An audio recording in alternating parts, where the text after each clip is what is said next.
नमस्कार, स्वागत छ यहाँलाई नेप्से ट्रेडरमा। आज हाम्रो मार्केटमा चाहिँ एकदमै राम्रो उछाल आएको छ।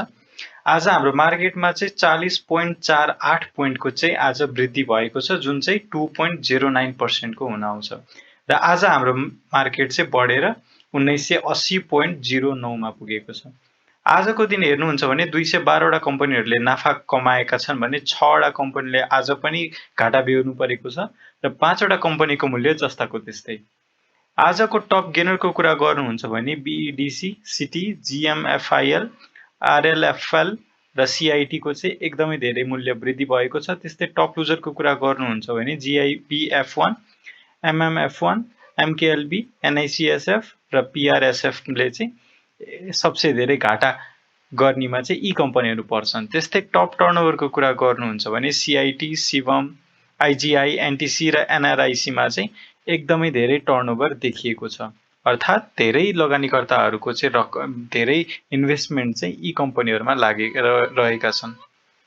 त्यस्तै अब टप भोल्युमको आधारमा हेर्नुहुन्छ भने एसएनएमएपीओ जुन चाहिँ सानिमा बैंकको प्रमोटर सेयर रहेको छ, त्यस्तै एसएसएचएल, शिवम, आईजीआई र एसएचएल को चाहिँ भोल्युम एकदमै ज्यादा आएको छ। त्यस्तै टप ट्रान्जेक्सनको कुरा गर्नुहुन्छ भने चाहिँ डोल्टी, एसएमजेसी, टेमोर, एसआरएलआई र मकर यी कम्पनीहरूमा चाहिँ किनबेच एकदमै ज्यादा भएको हामी हेर्न सक्छौँ।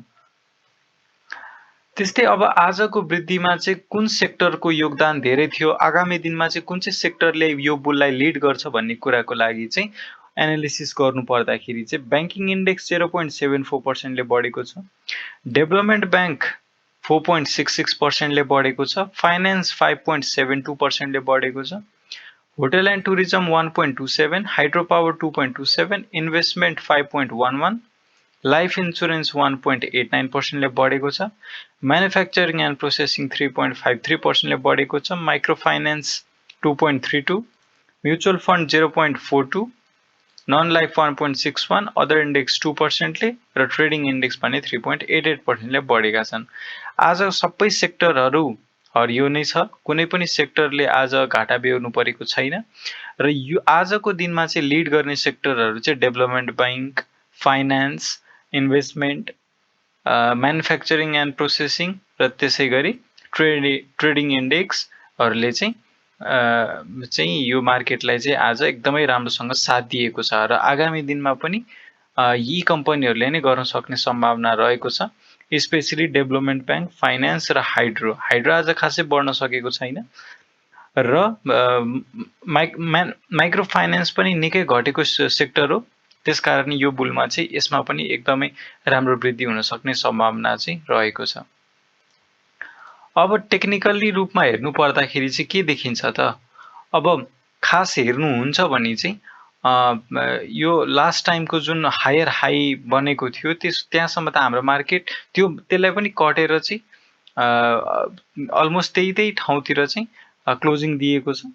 तर यदि तपाईँ यो आजको क्यान्डलको स्याडो हेर्नुहुन्छ भने चाहिँ यो अस्ति न अप्रिल 12 देखि भन्दा पनि आज हायर हाई चाहिँ बनाएको थियो, त्यसकारणले मार्केट पोजिटिभ छ र यो भोल्युम पनि एकदमै ज्यादा धेरै आएको छ। लगभग यो 4 महिना फेब्रुअरी, मार्च, अप्रिल, मे यो 4 महिनाकै सबसे ठुलो भोल्युम हामीले आजको दिनमा हेर्न सक्छौँ है त है। लास्ट टाइम यस्तो भोल्युम चाहिँ फेब्रुअरी 8 मा आएको थियो, त्यहाँदेखि यस्तो भोल्युम कहिले आएकै थिएन है यो 4 महिनाभित्र र त्यस पछाडि चाहिँ आज धेरै लगानीकर्ताहरूले चाहिँ आज अब किन्नुपर्छ, समय आयो भनेर चाहिँ बल्ल किन्नु भएको छ। त्यसकारणले चाहिँ यो चाहिँ सकारात्मक कुरा हुन सक्छ, किनभने लास्ट टाइम पनि मार्केट यही लेभलमा बढेर जाँदाखेरि भोल्युम भने आएको थिएन है। यदि यहाँ हेर्नुहुन्छ भने आजको भोल्युम अनुसार त अलमोस्ट आधी नै छ है त, 60% जति भोल्युम मात्र आएको थियो, तर आज हेर्नुहुन्छ भने भोल्युमले एकदमै राम्रो साथ दिएको छ। अब इन्डिकेटर लगाएर हेर्नु पर्दाखेरि चाहिँ पहिलोमा चाहिँ हामी एमएसडी हेर्छौँ। एमएससीडीमा पनि बाइ सिग्नल जेनेरेट भएर भ्यालिड भएको छ, हिस्टोग्राममा पोजिटिभ एरियामा हिस्टोग्राम बढ्दै गइरहेको छ र एमएससीडी लेभल पनि पोजिटिभ एरियामा कदम राखिसकेको छ र 16.77 मा चाहिँ अहिले एमएससीडी को लेभल रहेको छ।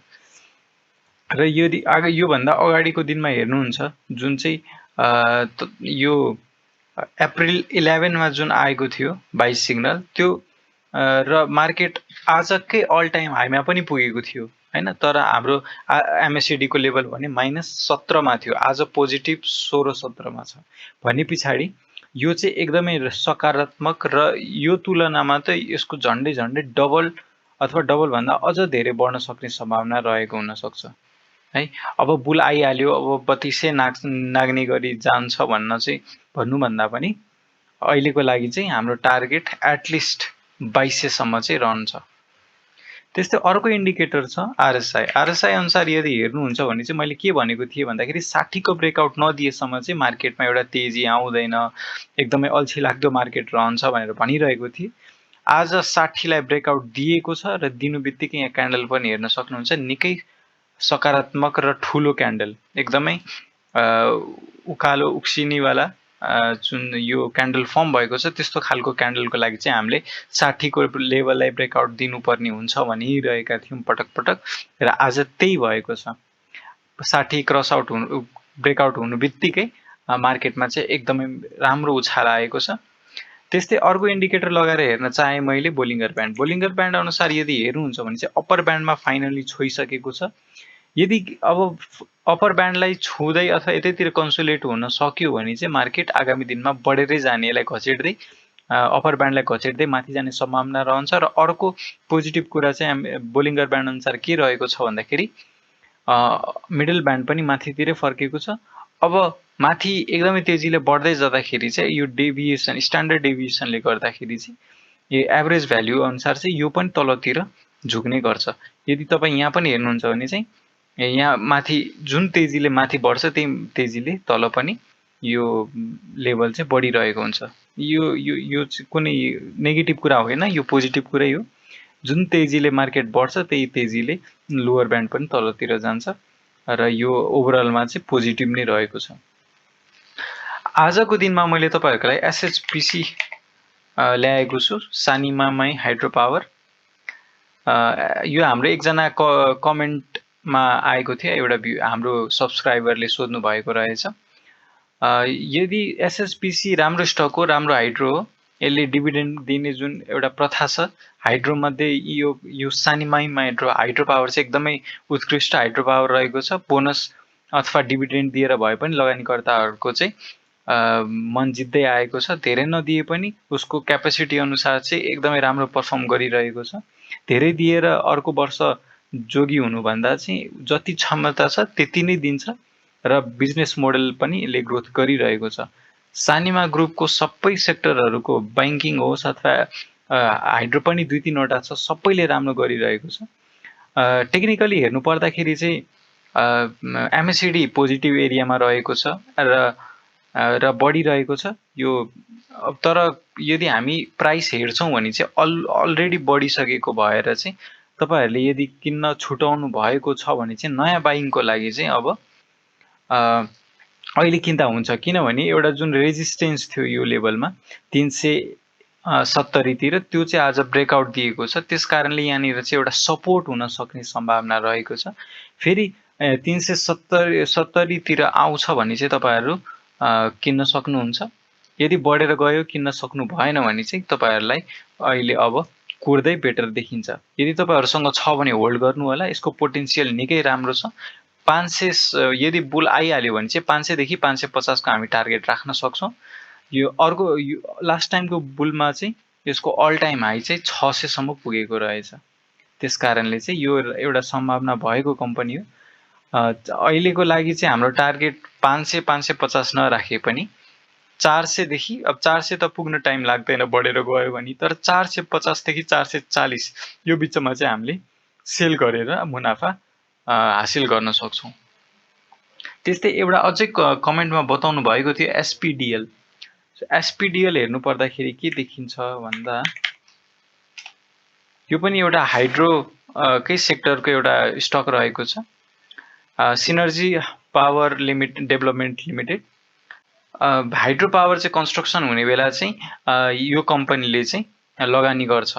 सो यो कम्पनीले चाहिँ हाइड्रो पावरहरूलाई चाहिँ कन्स्ट्रक्सन गर्ने कम्पनी रहेको छ र लगानी पनि गर्छ र कन्स्ट्रक्सन पनि गर्ने कम्पनी भएको भएर यसको बिजनेस मोडल निकै राम्रो छ।